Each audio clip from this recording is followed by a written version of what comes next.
छोटा सा पप्पी शहर की सुनसान और धूल भरी गलियों में अकेला भटक रहा था।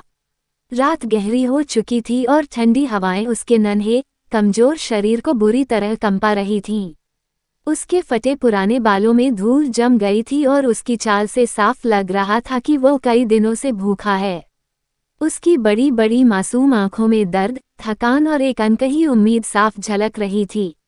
वो हर गुजरते इंसान की ओर देखता, जैसे कोई उसे पुकार लेगा, उसे थोड़ा सा खाना दे देगा, लेकिन लोग जल्दी जल्दी अपने घरों की ओर बढ़ जाते और कोई उसकी तरफ ध्यान नहीं देता। भूख से बेहाल पप्पी धीरे धीरे आगे बढ़ता रहा। उसका पेट खाली था और हर कदम उसके लिए भारी होता जा रहा था। तभी उसे एक घर के बाहर रखा गैस सिलेंडर दिखाई दिया।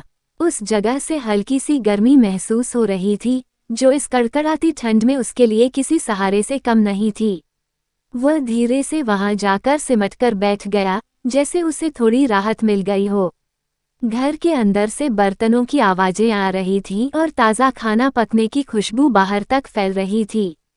उस खुशबू ने पप्पी के दिल में एक उम्मीद जगा दी। उसका पेट जोर जोर से गुड़गुड़ाने लगा और उसने अपनी सूनी आंखों से दरवाजे की ओर देखा। उसे लगा शायद कोई बाहर आएगा, उसे देखेगा और दया करके उसे थोड़ा सा खाना दे देगा। वह चुपचाप वहीं बैठा रहा, उसकी निगाहें दरवाजे पर टिकी थीं। कुछ समय बीत गया, लेकिन दरवाज़ा नहीं खुला। पप्पी की आंखों की चमक धीरे धीरे फीकी पड़ने लगी। ठंड और भूख अब उस पर भारी पड़ रही थी। उसने धीरे से अपना सिर नीचे झुका लिया और वापस गैस सिलेंडर के पास सिमटकर बैठ गया। उसकी सांसें ठंडी हवा में कांप रही थीं और शरीर में अब ताकत भी नहीं बची थी। आखिरकार थककर वह वहीं जमीन पर लेट गया। उसकी आंखें धीरे धीरे बंद होने लगीं। वह अब न दरवाजे की ओर देख रहा था, न ही किसी उम्मीद में था।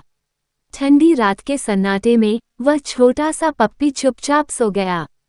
उसकी छोटी सी उम्मीद, जो उसे अब तक जिंदा रखे हुए थी, धीरे धीरे उस अंधेरी रात में कहीं खो गई।